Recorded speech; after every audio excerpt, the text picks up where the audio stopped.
It took place back when I was in high school. I was, I believe, a junior during this time and loved to play video games.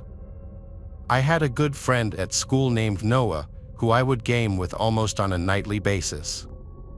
We would hang out all the time as well, and he lived just a few blocks over.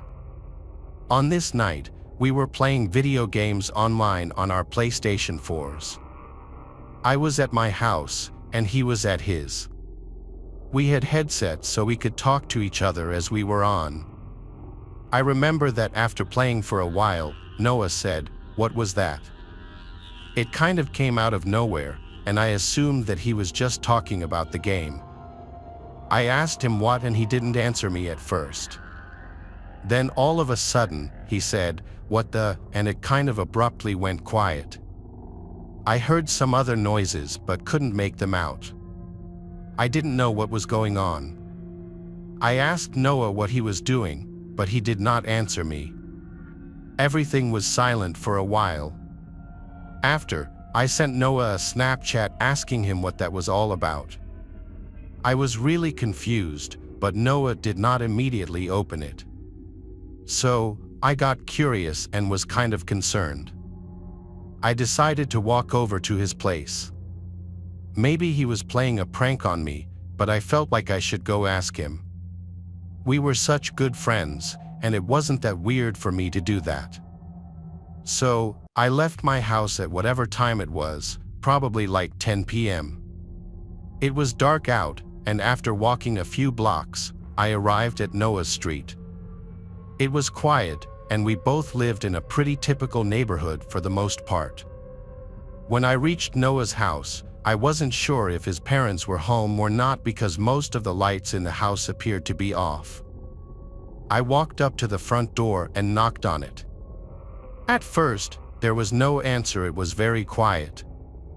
But a short time after knocking, I heard what sounded like somebody who may be in the backyard. After waiting a while, I knocked again. I couldn't see into the backyard from where I was. I continued to wait at the front door, wondering if I should investigate the noises I had heard in the back. Maybe Noah had gone outside, but I didn't really know why he would.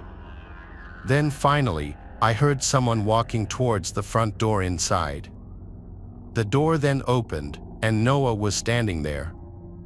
He looked very serious and told me to come inside quickly. I got in, and then he closed and locked the door. He said a man had been inside his house, and he was calling the police. He added that he thought the man just left. Noah went back and got his phone from his bedroom and dialed 911. He told me that his parents were gone, and he was home alone. We both waited for the police in his parents' room because it had a lock on it. Nobody else entered the house or was in it while we waited. The police got there shortly after and spoke to us. I guess what happened is when I was gaming with Noah, he heard a noise from behind his house. It sounded like the back door, which led to the kitchen, was opening. It must have been left unlocked or something because an unknown person did, in fact, enter. After hearing the footsteps, Noah ran to his closet to hide. He was able to hide but did not have his phone and couldn't call the police. Then I must have heard him running to his closet, and he said that he completely forgot about me on the headset. The headset was also not wireless, so he had to take it off to hide in his closet. While hiding, he heard the person walking around inside of his house. He hid all the way until I arrived at his place. When he heard the knock on the door, he said the man started walking around quickly and then left the house. I realized that I must have scared the guy off by knocking on the door. Noah was grateful to me for doing so. He then was able to leave, lock all the doors, get his phone to call the police, which was on the floor near his bed, and let me in the house. I don't know why the man entered the house or how he seemed to know that the door would be unlocked, but I'm really glad that I went over to Noah's.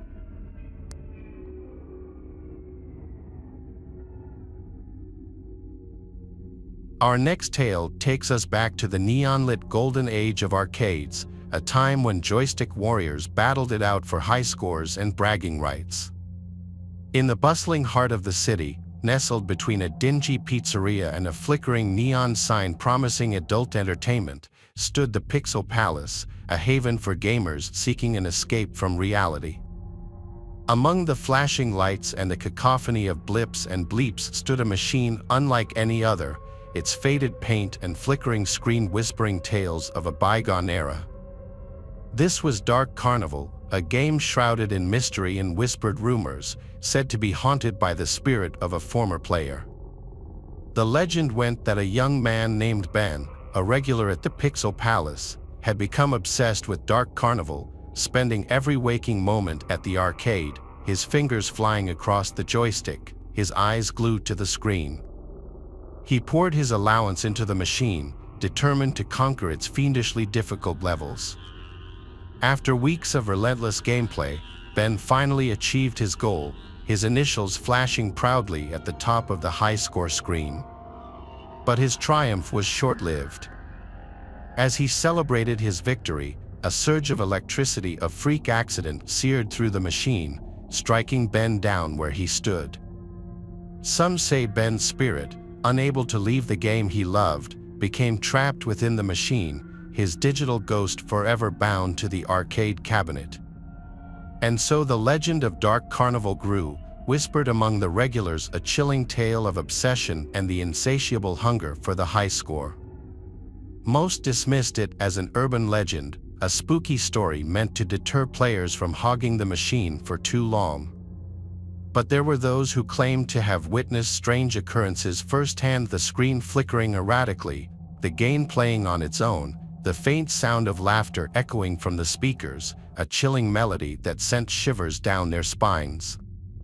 One evening, a group of friends, their laughter echoing through the arcade, gathered around the Dark Carnival machine, their competitive spirits ignited.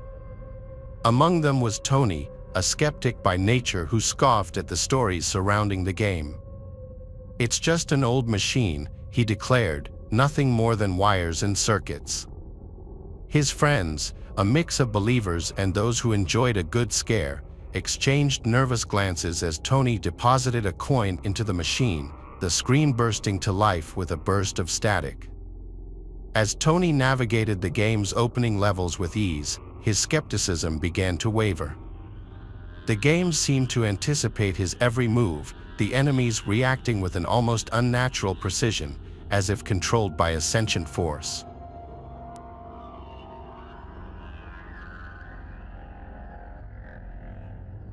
This happened when I was like 16 and in my heavy gaming phase, still living with my parents. I played a lot of League of Legends in my room on my computer in those days, especially in the summertime when it's so unbearably hot outside and I preferred to stay inside in the air conditioning. Anyway, way back when I lived at home, I'd have the place to myself a lot because my parents traveled a lot and I was the last one to move out. If I recall correctly, this was on a Friday night or a night that school was out the next day because I was staying up late. After I got home from school, I submitted a paper that was due that night to get it over with. Then, I had to do some shopping afterward on my mom's orders since they'd be gone for a while. It was how I earned my keep in the house, according to my dad. They left cash for me to use. I always had to show them the receipt though so that I wouldn't just pocket any of the money. My mom gave me a shopping list, so I went to Whole Foods in my old Camry, my first car. Shopping took about an hour. While in the grocery store, this guy in line behind me started talking to me, and I don't know why. He made a comment about one of the things I was buying and just wouldn't stop, even as I was bagging my groceries. He kept talking to me, which I found weird. He wasn't paying attention to anyone else. I was still nice though. When it was time to leave, I said, "Have a good one," and left. I went out to my car in the parking lot, packed the trunk, then headed home. It was a scorching hot day as we were in early June. I wasn't looking to go out and do anything outside. Once I was done with everything I needed to do, it was dark out by now, so I got right on League of Legends on my computer and texted my friend David to get on as well. He joined my party, and we played some dual rank as we always did. I was using my noise-canceling headset. We were committed already to playing League of Legends all night and ranking up, so of course, I needed to take a break to make dinner at some point. Probably 2 hours into playing, I told David I was going to eat dinner and I'd probably be back on in an hour. He said he'd be back on later too. So with that, I took a break and made some pasta for dinner. The kitchen is downstairs and my room is upstairs. While I was sitting in the kitchen eating, I knew for sure I heard a thump from upstairs. Did it sound like a footstep? I wasn't sure. It could have been any number of things, but the last thing I'd imagine it would be was a footstep. I did, however, go and lock the front door. Now, oftentimes for a while, I would leave the door unlocked just because my parents' house is in a good side of town, and I just never took the idea of a break-in seriously. It's something you hear about on the news, but don't think it'll ever happen to you. I went upstairs, and I don't know what I was expecting, but I said my brother Tristan's name into the hallway. I knew he wasn't supposed to be here, but I don't know. I heard a sound and I felt the urge to see if anyone was here. When no one answered back, I went back to my room and got back on League of Legends. I put my headset back on and texted David that I'm going back on. Shortly after, he came back on. We started playing again. A couple of games in, I looked to my left at the doorway of my room into the hallway. I don't know if something in my peripheral vision or some other sense felt something there, but I would leave the door open when I was home alone as my mom would tell me to. The hallway was dark except for the one little nightlight plugged into an outlet. My room shone blue from my wall lights. Some of the blue poured into the part of the hallway closest to my room. In between the crack of the door was total blackness. I couldn't see through it. I didn't think anything of it. After our next game, David said he was taking a leak and walked away. While we were in the lobby, I looked at my phone, then looked back out to the hallway, and I noticed something was different. Now I could see through the crack of the door into the hallway. My first thought was someone blocking it just minutes ago? By instinct, I spun my chair around to face the bed behind me, and there was a man sitting on my bed with his freakishly upright posture and his hands resting on his thighs. He almost looked to be smiling. I was so alarmed I jumped out of my seat onto the desk and crawled onto the desk, causing my monitor and basically everything else to fall off of it. I screamed, "What do you want?" and he started to actually smile now, showing his teeth like he was laughing. I ran out of the room into the hallway. I stopped halfway down the hallway and looked back at my bedroom door. I heard the springs of my bed lifting, and then the guy slowly walked into the doorway and stopped. He stood there. I once again yelled, "What do you want?" He then spoke in a stuttered, slow voice, asking if he could play too. I asked, "How did you get in here?" He stepped a few steps forward and pointed down the stairs. I assumed he was implying he entered through the front door. I was at a loss for what to do, so I ran down the stairs to the landline phone, as my cell phone was still in my room. I grabbed the phone and a kitchen knife and screamed, "You need to leave. I'm calling 911. I heard footsteps walking down the steps, and the last time I saw the guy was when he walked past the kitchen, looked at me, and then I heard him walking out the front door. I ran to slam it shut and lock it. For the first time ever, I was ashamed of myself for leaving the door completely unlocked. I held the phone for a few minutes, deciding whether to tell my parents. Ultimately, I did. My mom was concerned at first, then grew livid, so much so to the point that she put my dad on the phone.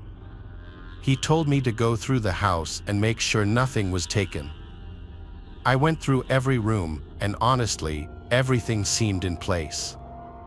I said the man seemed like something was off about him. The man didn't seem overtly hostile, but something was wrong with him, and I don't know what his intention was. The image of him sitting on my bed and the realization that he was watching me through the crack in the door was haunting enough.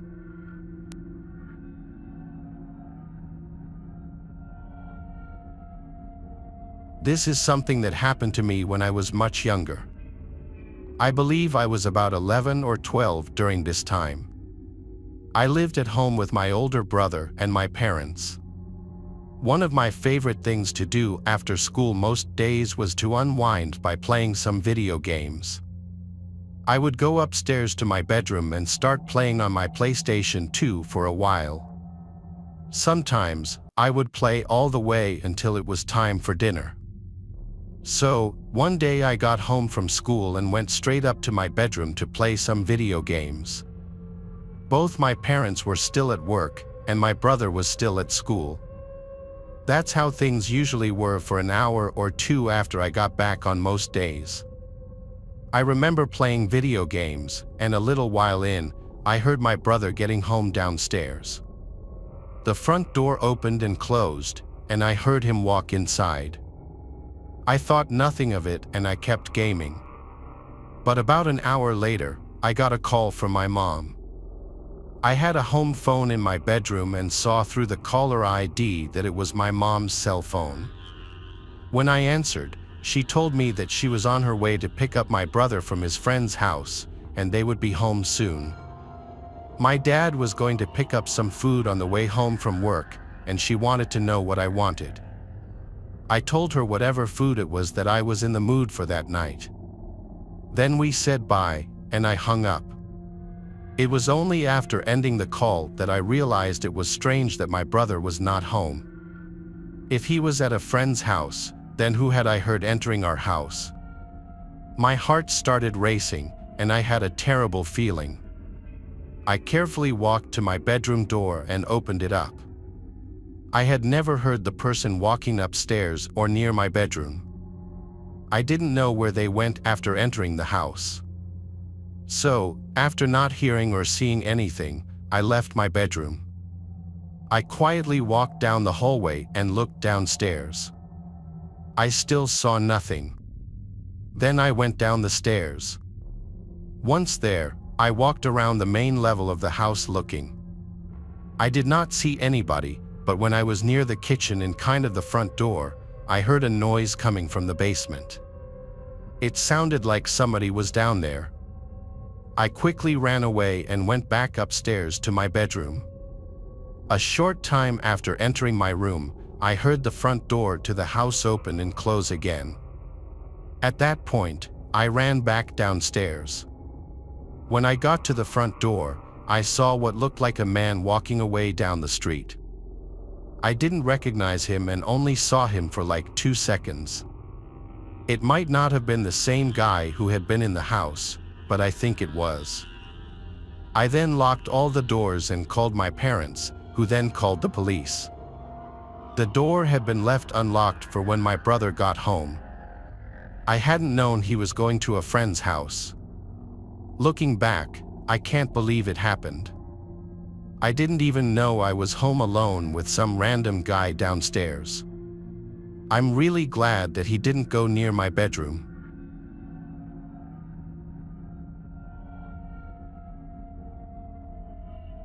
Tale takes us deep into the darkest corners of the internet, where whispers of a cursed game spread like wildfire through online forums and chat rooms.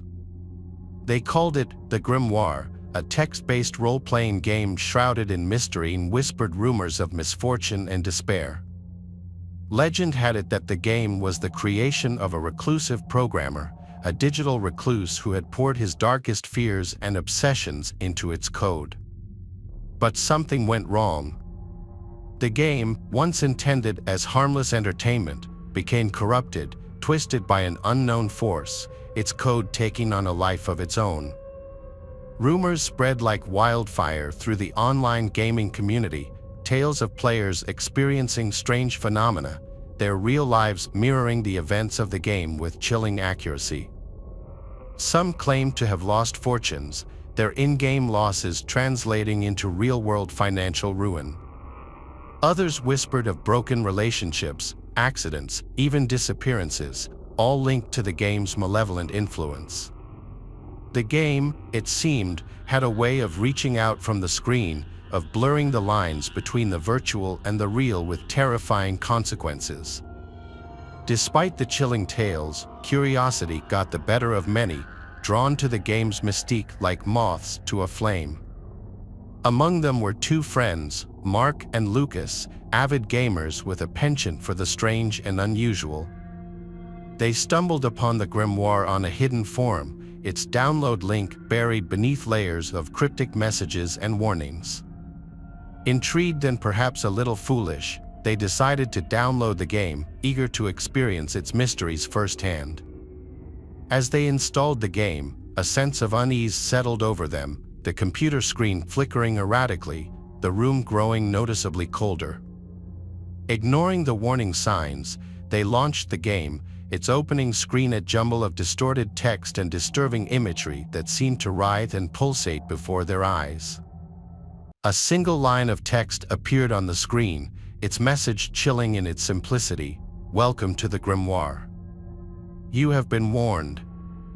Undeterred, Mark and Lucas created their characters, their avatars appearing on the screen as pixelated representations of themselves, their features strangely distorted, their eyes glowing with an unnatural light. The game world was a dark and unforgiving place, a labyrinth of shadowy forests and crumbling ruins populated by grotesque creatures and malevolent entities.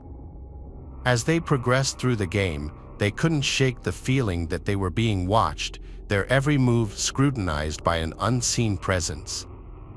Strange things began to happen.